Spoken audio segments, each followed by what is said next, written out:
षष्ठो अध्याय। अब आत्म संयम योग नामक भगवत गीता का 6वां अध्याय प्रारंभ होता है। अभी तक दूसरे अध्याय में ज्ञान योग, तीसरे अध्याय में कर्म योग, चौथे अध्याय में ज्ञान कर्म संन्यास योग और 5वें अध्याय में केवल संन्यास किसे कहते हैं ये बतलाया। परंतु संन्यास के विषय में भी अर्जुन को रूढ़ मानिंदी के अनुसार जो घर द्वार छोड़ देता है, काम धंधा छोड़ देता है और निष्क्रिय होके घूमता है, ऐसे मनुष्य को सन्यासी कहते हैं, ये रूढ़ मानिंदी थी। तो श्री कृष्ण जी ने आत्म संयम योग नाम के 6वें अध्याय में सबसे पहले सन्यास किसे कहते हैं ये लक्ष्यभूत कराने के लिए अर्जुन को समझाया।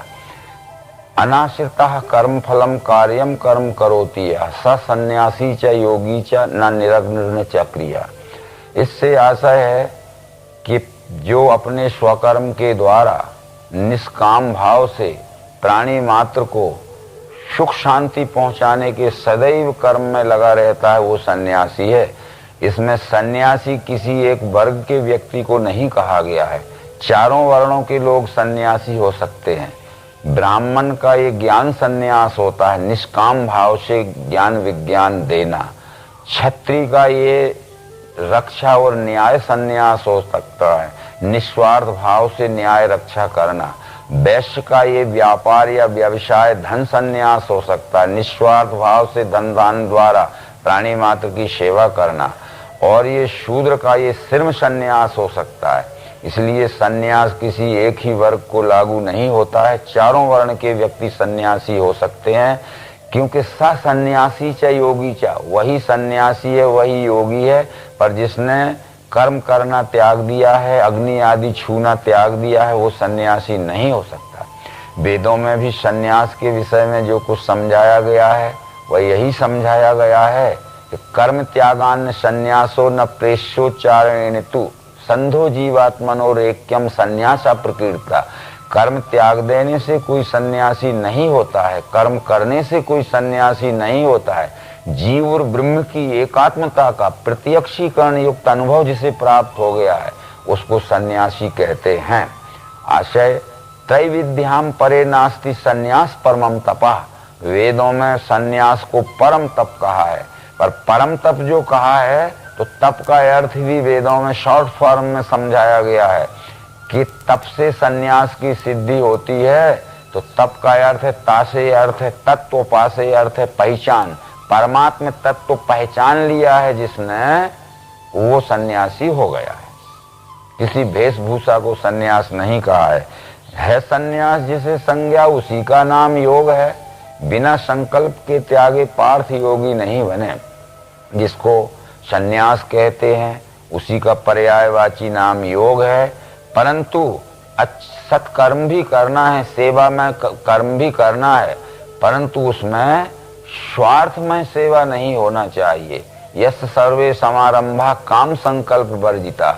संकल्प अच्छे विचारों को कहते हैं, विकल्प बुरे विचारों को कहते हैं। अच्छे विचारों के भी साथ में भी काम संकल्प रहता है, इसलिए निष्काम संकल्प से जो सेवा करता है वह सन्यासी हो सकता है। विषयों में नहीं प्रीति, कर्म में वीरता नहीं, संकल्प सभी त्यागे योगारूढ़ से कहा। यानी स्वार्थ संकल्प जिसने त्याग दिए हैं वो योगारूढ़ है, वही सन्यासी है। इसके आगे आत्म संयम योग नाम के इस अध्याय का स्पष्टीकरण कहते हैं कि जब तक मनुष्य शरीर, इंद्रियां, मन, बुद्धि और चित्त इसके अनुशासित नहीं होंगे, संयमित नहीं होंगे, तब तक किसी भी कर्म में सिद्धि नहीं मिल सकती। इसलिए सबसे पहले ये आत्म निश्चय प्राप्त करने के लिए हमें शरीर, इंद्रिय, मन, बुद्धि का अनुशासित या एकाग्र रखना जरूरी है। इसलिए उसके लिए यहाँ सामान्य विधान बताया गया है कि अकेला बैठ के योगी आशा संग्रह त्याग के जीत के मन बुद्धि को आत्मा के ध्यान में रहे। तब यहाँ ये है कि जिसको सद्गुरु के द्वारा परमात्म दर्शन हो गया है, परमात्म दर्शन का निश्चय पक्का करने के लिए ये अभ्यास की स्थिति बतलाई गई है। अकेला बैठे चाहे सबके साथ में बैठे, यदि सदगुरु के द्वारा विश्व ही परमात्मा या निश्चय नहीं हुआ है तो फिर वो निश्चय पक्का करने के लिए अभ्यास तो करना पड़ेगा, पर निश्चय परमात्मा का हो गया है वो है। तो बैठना कैसे? काया गर्दन माथे को सीधा या चल स्थिर करे, दृष्टि नासाग्र में राखे, दिशाएं देख न तजे।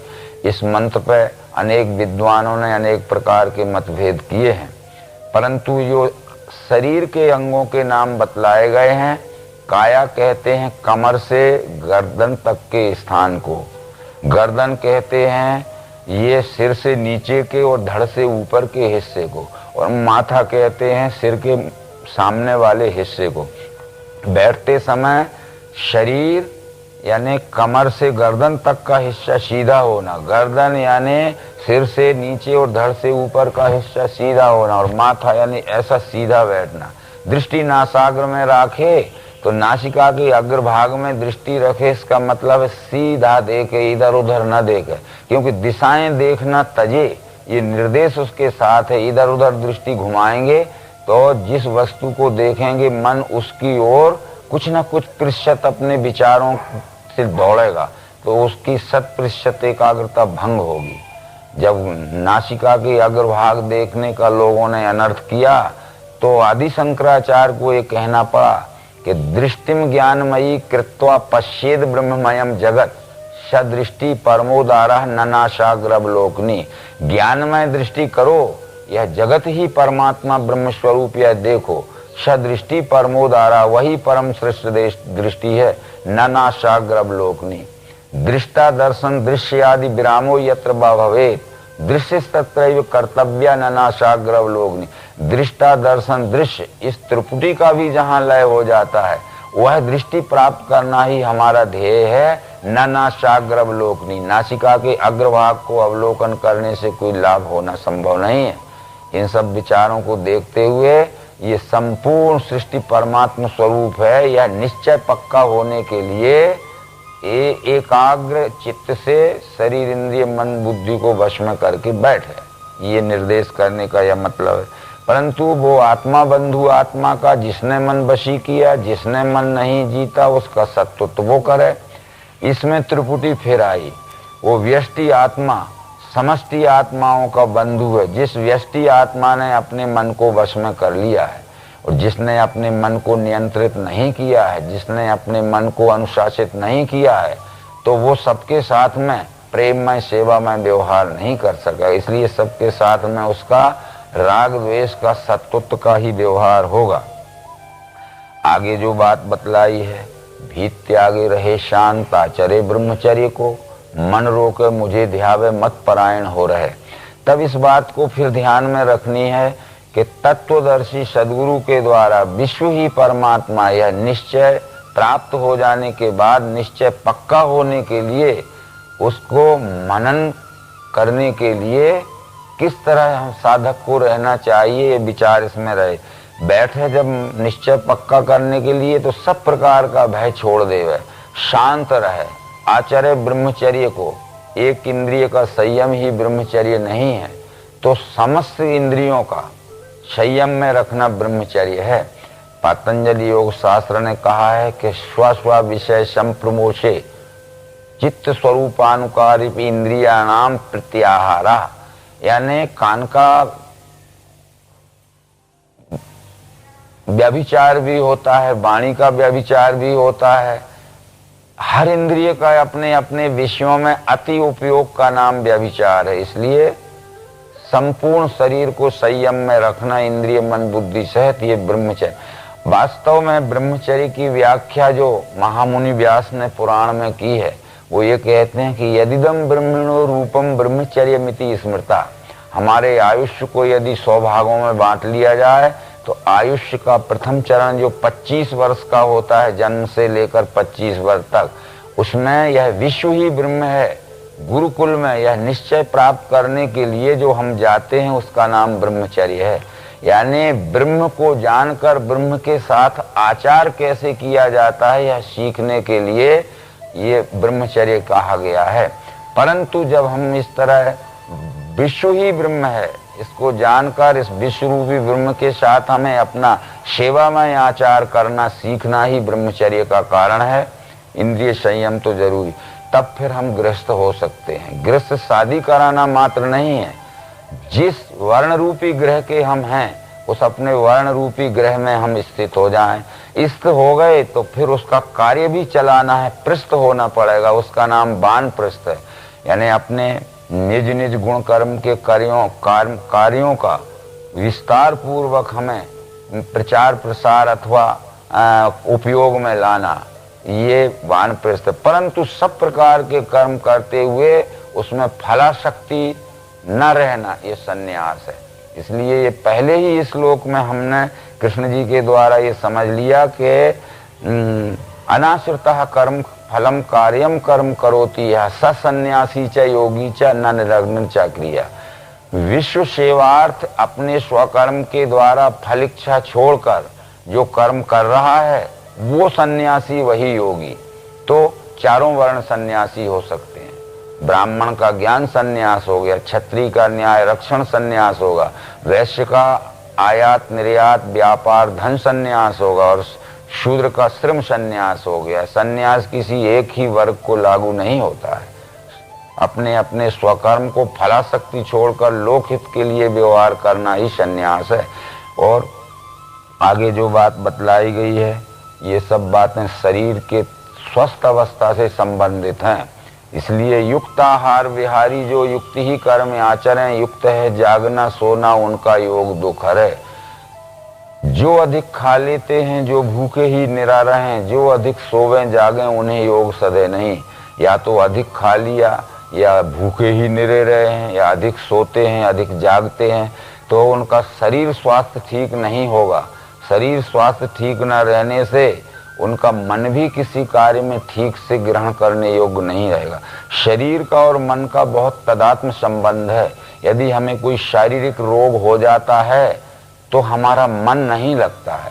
यदि कोई मानसिक व्यथा आ जाती है तो शरीर अपने आप शिथिल हो जाता है। महाभारत युद्ध में इस बात का प्रमाण है कि अर्जुन को कोई पेट में दर्द नहीं हुआ था, सिर में दर्द नहीं हुआ था, कमर में दर्द नहीं हुआ था, परंतु जब उसने देखा कि मेरे पुत्र पौत्र और भाई बंधु सब मारे जाएंगे तो उसको मानसिक धक्का लगा। तो स्वजनों को लखा कृष्ण युद्ध इच्छा से खड़े यहाँ, मेरे गात्र हुए ढीले, मुख भी सूखने लगा, ये देह कंपित होता है, रोमराजी खड़ी रही, यहाँ ठहरा नहीं जाता। यानी अपने आप उसका शरीर निष्क्रिय हो गया। इसलिए ये शरीर का मन का तदात्म संबंध है। तो शरीर स्वस्थ रखने से मानसिक स्वस्थता रहती है और मन का संतुलन ठीक रहने से शरीर कार्य करने में सक्षम रहता है। इसलिए ये आहार का संबंध है शरीर का और विहार का संबंध है मन से। इन दोनों का पूरा ध्यान रखना चाहिए।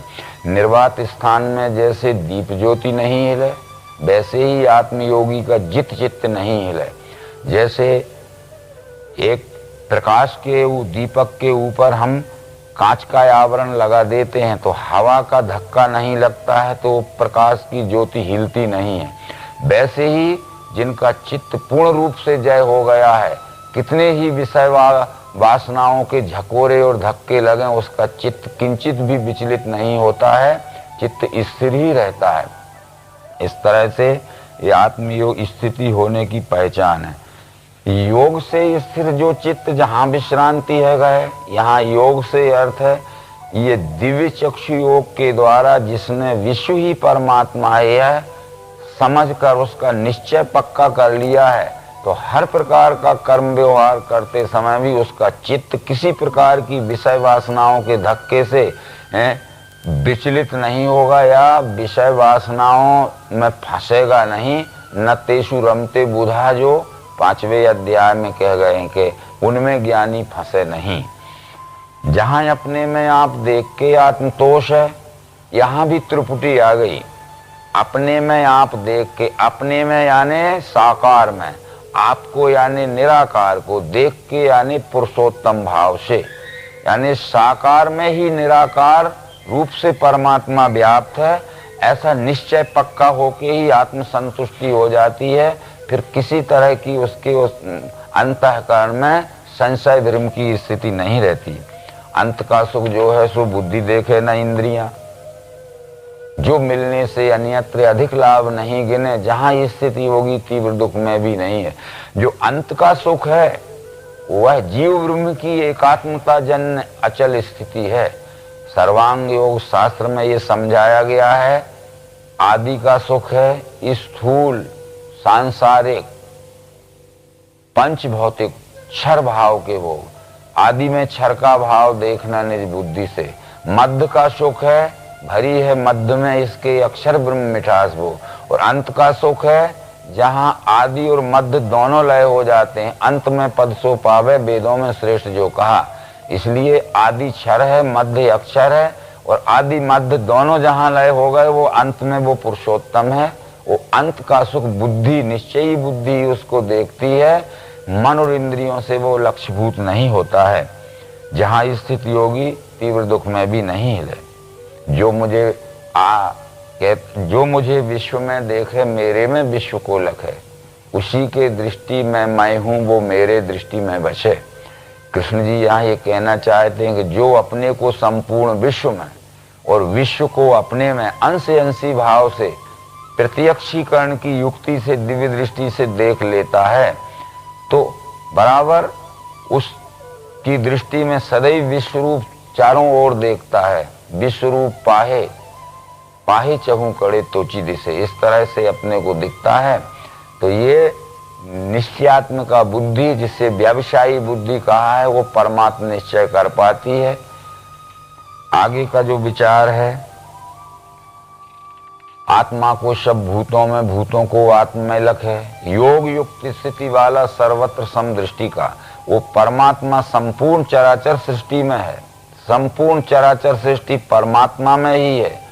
एक दूसरे से एक दूसरा कथन मात्र के लिए भिन्न है, सब में वह है, उसमें ही सब है, ये समझाने के लिए मात्र कहा गया है।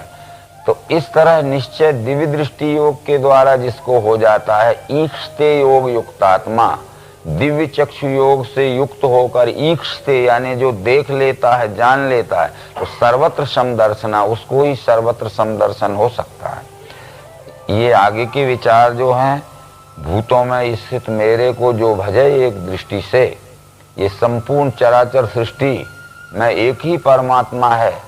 इस तरह जो द्वैत दृष्टि छोड़कर मत पंथ संप्रदाय की शब्द ज्ञान की दृष्टि छोड़कर दिव्य चक्षु के अद्वैत दृष्टि से सप्रयोग देख लेता है, सो कैसे भी रहे तो भी मुझ में ही सदा रहे। फिर उसकी रहन सहन, चाहे वो शाही महल में रहे, चाहे घास के झोपड़े में रहे, चाहे सड़क के किनारे रहे, अथवा अपने शरीर की किसी भी तरह की रहन सहन पसंद हो उसको, परंतु भूतों में स्थित मेरे को जो भजे एक दृष्टि से, सो कैसे भी रहे तो भी मुझ में ही सदा रहे। इसके सरल अनुवाद बहुत से संतों ने किए हैं कि साईं से सच्चे रहो, सबसे सरल स्वभाव, चाहे लंबे बाल रखो, चाहे घोंट मुड़ाओ।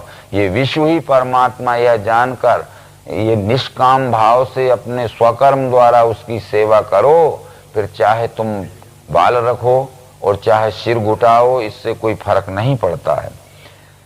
हे पार्थ, योगियों में जो सर्वत्र सुख दुख में देखे आप सरीका ही, वो योगी प्रिय है मुझे। परंतु योगी तो सब हो सकते हैं, पर वह योगी मुझे विशेष प्रिय है जो सर्वत्र सुख दुख में देखे आप सरीका ही। अपने ऊपर जो व्यक्तिगत परिस्थितियां आती हैं, जब हमारा कोई अपमान करता है तो हमें बहुत बुरा लगता है, इसी तरह हम भी किसी का अपमान करेंगे तो उसको भी उतना ही बुरा लगेगा। हमारा कोई सम्मान करता है तो हमें बहुत आनंद आता है, हम भी किसी का सम्मान करेंगे तो उसको भी आनंद आएगा। यानी जो कुछ हमारे को अच्छा और सुख शांतिमय दिखता है, वही तो सबको अच्छा और सुख शांतिमय है, क्योंकि सब में वह एक है। तो जो एक की परिस्थिति वह सबकी है, और जो सबकी परिस्थिति वह एक की है, ऐसा अनुभव जो करता है वो कैसे भी रहे तो भी मुझ में ही सदा रहे। ये बात सुनकर अर्जुन के मन में एक प्रश्न आ गया कि समत्व योग जो तुमने कहा, ये मधुसूदन, मन की चंचलता से मुझसे हो नहीं सके। ये समत्व योग कहते हैं दिव्य चक्षु योग को। ये दिव्य चक्षु योग के विचार, हे श्री कृष्ण, जो आपने मुझे समझाए हैं, मेरा मन बहुत चंचल है। ये चंचल मन इस समत्व योग के, दिव्य चक्षु योग के विचारों को ग्रहण करने में रुचि नहीं रखता है। तो मन चंचल है, कृष्ण ने अन्यायी दृढ़ शक्ति का, असाध्य रोकना इसका दीख है वायुषा मुझे। ये मन चंचल है, अन्यायी है, बलवान है, इसका रोकना असाध्य है। जैसे वायु के वेग को कोई रोक नहीं सकता है, ऐसे मन की गति को भी कोई रोक नहीं सकता है। समस्त भगवत गीता में श्री कृष्ण ने अर्जुन की एक बात को ही मान्यता दी है केवल। यहाँ कृष्ण जी कहते हैं कि फिरता रहे नहीं बैठे मन ये पार सत्य है, अभ्यास और वैराग्य इनसे कौन ते ये रुके। ये मन चंचल है, अन्यायी है, बलवान है, इसका रोकना असाध्य नहीं है अर्जुन, कष्ट साध्य जरूर है। क्योंकि अभ्यास और वैराग्य इनसे कौन ते, धीरे धीरे अभ्यास करो, धीरे धीरे मन में विकार वासनाएं उनको क्रमशः निकालो। इसी अध्याय में आगे कहा है, धैर्य संयुक्त बुद्धि से क्रमशः वासना तजे, मन को आत्मा में जोड़े न करे ध्यान अन्य का, शने शने रूपर मेद बुद्धिया दिदगीतवा। मन में कुछ प्रतिशत विचार प्रतिदिन बुरे निकालते जाओ और अच्छे विचार तुरंत भरते जाओ। इस तरह एक दीर्घ काल में मन अच्छे विचारों से सुसंस्कृत हो जाएगा और बुरे विचारों से निकल जाएगा। और जहां जहां दौड़ जावे मन चंचल स्थिर, वहां वहां जोड़ देना है, आत्मा में बस यूं करें। क्योंकि परमात्मा अनुभव सदगुरु से हो गया है, वो अनुभव अंतःकरण में पक्का स्थिर होने के लिए यही अभ्यास करो कि मन जहां जाता है वो व्यष्टि सुख भोग की आसक्ति न देखे, वो परमात्मा स्वरूप की सेवा ही देखे और सेवा से ही अपने में सुख शांति का अनुभव करे। ये बात कृष्ण जी ने समझाई। परंतु ये बात जरूर कृष्ण जी साथ में कह रहे हैं कि असंयमी को ये योग प्राप्त होता नहीं कभी, मिले आत्मवशी को ये मनोजय स्वकर्म सो। जिनका शरीर, इंद्रियां, मन, बुद्धि, चित्त आदि अनुशासित नहीं रहते हैं, यानी नियंत्रण में नहीं रहते हैं, उनको ये परमात्म दर्शन कभी नहीं हो सकता है। मिले आत्मवशी को ये मनोजय स्वकर्म के, निष्काम भाव से स्वकर्म द्वारा जो सेवा करता है अवश्य ही उसका को परमात्मा अनुभूति हो सकती है। तब यहाँ एक विचार आता है कि स्वकर्म से परमात्मा की सेवा होती है कि स्वकर्म करने से परमात्मा की प्राप्ति होती है। तो भगवत गीता ने ये समझाया कि निष्काम भाव से अपने गुण कर्म के द्वारा जो सेवा करता है तब उसका अंतःकरण शुद्ध होता है, और जब अंतःकरण शुद्ध होता है तो परमात्मा अनुभूति होती है। इसलिए योग इच्छा वाले मुनि को है उपाय स्वकर्म ही, यानी परमात्म योग की, जीव ब्रह्म की का योग जिसे प्राप्त करना है तो वो स्वकर्म द्वारा निष्काम भाव से सेवा करे तो अंतःकरण शुद्ध होगा। वर्ण के कर्म से चित्त शुद्धि होती है और चित्त शुद्धि होने के बाद परमात्मा अनुभूति हो जाती है। इसलिए परमात्मा अनुभूति प्राप्त करने के लिए सबसे पहले अंतःकरण शुद्धि की जरूरत है। अर्जुन ने फिर पूछा, अर्जुन बोला, श्रद्धा युक्त कर्मयोगी योग से भ्रष्ट चित्त है, योग सिद्धि नहीं पाता, कृष्ण क्या गति है तिसे। ब्रह्म भाव महाबाहु नहीं है प्राप्त मोह से, दोनों से भ्रष्ट है तिसका मेघसा नाश तो नहीं। मेरी यह शंका कृष्ण मिटाने योग्य आप हैं, बिना तुम्हारी ये शंका दूसरा कौन खो सके। साथ साथ अर्जुन मन में ये भी समझता जा रहा है कि मैं बहुत बड़ा परोक्ष ज्ञानी विद्वान हूँ, यदि मैं ये प्रश्न किसी से करता तो मेरे प्रश्नों का उत्तर देने वाला कोई नहीं था। इसलिए कृष्ण को कहता है कि मेरी यह शंका केवल आप ही मिटा सकते हो, आपके सिवाय ऐसी मेरी शंकाओं का समाधान करने वाला मुझे कोई नहीं दिखता है मानव लोक में। श्री भगवान बोले, पार्थ उसका यहाँ आगे नाश होता नहीं कभी, कल्याण इच्छा वसी जिसको दुर्गति क्यों मिले उसे। वो पुण्यवान लोगों के साथ में भोग भोग के योग भ्रष्ट जन्म लेवे निर्मल श्रीमान के यहाँ, अथवा धीमान योगी के कुल में जन्म है मिले। इस लोक में जन्म ऐसा होना दुर्लभ है बड़ा। जिसने परमात्मा अनुभूति प्राप्त कर ली है और परमात्मा निश्चय पक्का करने के लिए जो मनन में लगा हुआ है और मनन उसका पूरा नहीं हुआ है और उसका शरीर त्याग हो गया है, तो क्या जहां तक उसकी मंजिल गई है वहीं उसका समाप्ति हो जाती है कि आगे उसका क्या होता है? तो कृष्ण जी ने ये उत्तर दिया कि पार्थ उसका यहाँ आगे नाश होता नहीं कभी, कल्याण इच्छा बसी जिसको दुर्गति क्यों मिले उसे। देह त्याग के समय जिसको आत्म अनुभव अधूरा रह गया है, आत्म स्थिति पक्की नहीं हुई है और देह त्याग हुआ, तो वो संस्कार लेके भविष्य का जन्म वो धारण करेगा। और जहां तक पूर्व जन्म में उसका आत्म अभ्यास हो गया है और भविष्य जन्म लेते ही वहां से आगे बढ़ने के लिए अपना पूरा निश्चय पक्का करने का प्रयत्न करेगा। परंतु उसके साथ ये योग भ्रष्ट जन्म लेवे निर्मल श्रीमान के, यहाँ श्रीमान के साथ में निर्मल विशेषण लगा हुआ है। और अथवा धीमान योगी के कुल में जन्म है मिले, अथवा बुद्धिवान योगी के कुल में जन्म मिलता है, जहाँ के उसका जो अधूरा योग रह गया है उसको पूरा करने के लिए बाल्यावस्था से ही उसको सब प्रकार की साधन उपलब्ध हो जाते हैं। आगे जिज्ञासु यश बालपने से ही खींचे पूर्वाभ्यास से, वो बाल्यावस्था से ही अपने आत्म स्थिति को पक्का करने के लिए प्रयत्न में लग जाता है। जिज्ञासु रपि योगस्य शब्द ब्रह्माति वर्तते। इस मंत्र में ये बतलाया गया है कि जिस ब्रह्म को शब्दों में सुना गया है वो शब्दों में सुने हुए ब्रह्म के अतिवर्तन में पहुंच जाता है, यानी शब्दों में सुने हुए को प्रत्यक्ष देख लेता है। जैसे यहाँ से कोई व्यक्ति शब्दों में सुन ले कि केंद्रीय अध्यात्म विज्ञान शाला मध्य प्रदेश के खंडवा जिले में नर्मदा तट पर एक बहुत बड़ा विद्यापीठ है, ये शब्दों में सुना और उसको देखने के लिए चला, रास्ते में रात हो गई, कोई बाधा आई तो वहीं रुक जाएगा, पर दूसरे दिन सवेरे होते फिर आगे बढ़ेगा। और उस शब्दों में सुने हुए विज्ञानशाला को शब्द ब्रह्म अतिवर्तते, यानी सुने हुए के अतिवर्तन में चला जाता है, यानी प्रत्यक्षीकरण में देख लेता है।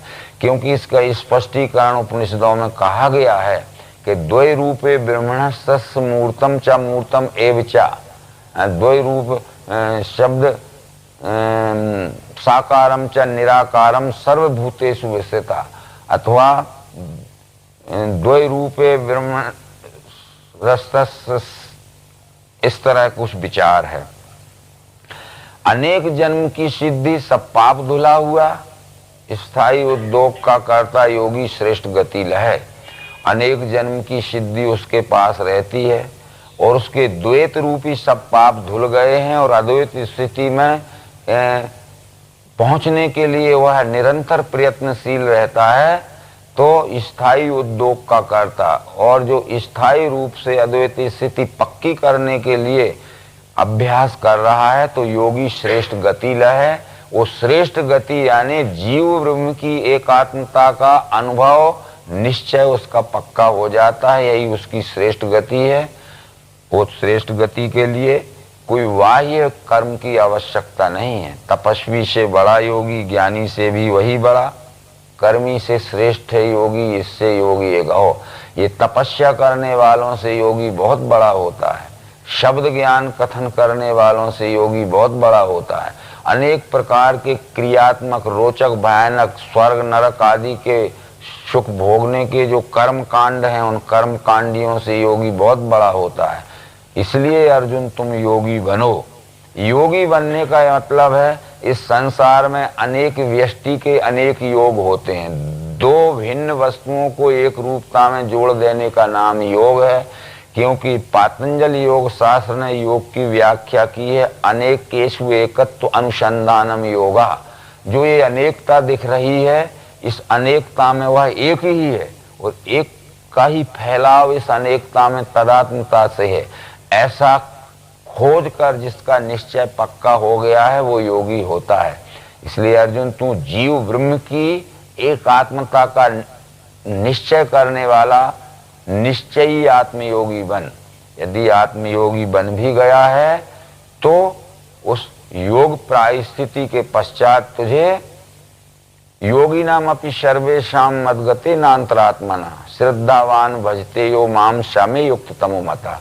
योगी बनने के बाद भी जो विश्व सेवा में लग गया है, प्राणी मात्र की सेवा द्वारा सुख शांति पहुंचाने के कर्म में जो लग गया है, वह योगी मुझे विशेष प्यारा है। बाकी योगी मुझे प्यारे ही हैं पर विशेष प्रिय नहीं हैं, ऐसा समझाते हुए ये भगवत गीता का आत्म संयम योग नाम का 6वां अध्याय संपूर्ण हुआ। नर्मदे हर।